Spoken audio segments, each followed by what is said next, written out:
When rescuers found the tent, it had been cut open from the inside. The hikers' boots were still there, their coats were still there, and the people who should have been inside were gone. 9 experienced young hikers had walked out into a Soviet winter night wearing socks, underwear, or a single shoe, not running, walking down the slope, away from their only shelter. 2 bodies were found under a cedar beside the remains of a fire. 3 more were scattered between the tree and the tent, as if they had tried to go back. The last 4 were hidden in a ravine under deep snow, with crushing injuries that looked less like frostbite and more like a collision. This happened on the night of February 1st into February 2nd, 1959, on the eastern slope of Kolatsiakl in the northern Ural Mountains. The name is often translated as Mountain of the Dead. The group was led by 23-year-old Igor Dyatlov. They were not amateurs, they were experienced ski hikers attempting a high-difficulty winter trek that would qualify them for the top Soviet certification then available. There had been 10 of them at the start. 1 turned back early because of health problems. That decision saved his life. On February 1st, instead of dropping into the shelter of the forest, the group pitched their tent high on the exposed slope. Later analysis suggests they may have cut into the snow to level the ground. Sometime that night, something made them leave fast. The canvas was slashed from inside. Shoes and cold weather gear were left behind. Their tracks led downhill for about 1.5 kilometers toward the woods. The trail suggested a controlled retreat, not a blind stampede. That only makes it stranger. The first 5 bodies were found in late February. The last 4 were not found until May, buried under several meters of snow in a ravine farther into the forest. The first problem is the tent. If they had time to cut their way out, why not grab boots? If they believed they could come right back, what stopped them? At the cedar, branches were broken several meters up the trunk, suggesting someone climbed it to look for the tent or to see what was still happening on the slope above them.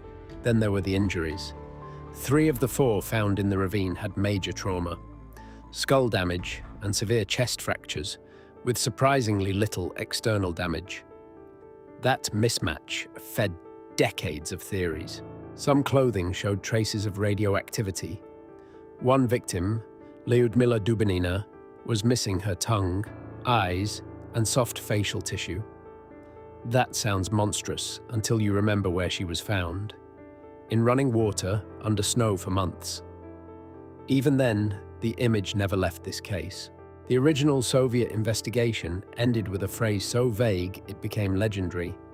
The hikers had died because of a compelling natural force. Not exactly helpful.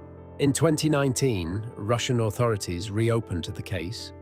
In 2020, they concluded that a slab avalanche or snowslide most likely forced the group out of the tent, after which wind, darkness, and extreme cold finished the rest. In 2021, researchers from EPFL and ETH Zurich published a model showing how a delayed slab release on that slope could plausibly explain both the panic and the crushing injuries. That explanation solves more than people think. A small slab could damage the tent, make the slope feel deadly, and send the group downhill fast, underdressed, expecting to return in minutes. Then, the weather turns a bad decision into a death sentence. The rival theories are famous: secret military tests, parachute mines, infrasound, a cover-up, even stranger things. Some were fueled by reports of glowing orange spheres in the sky and by their internal injuries that seemed too severe for a simple accident. But most of those theories explain one detail by breaking 3 others.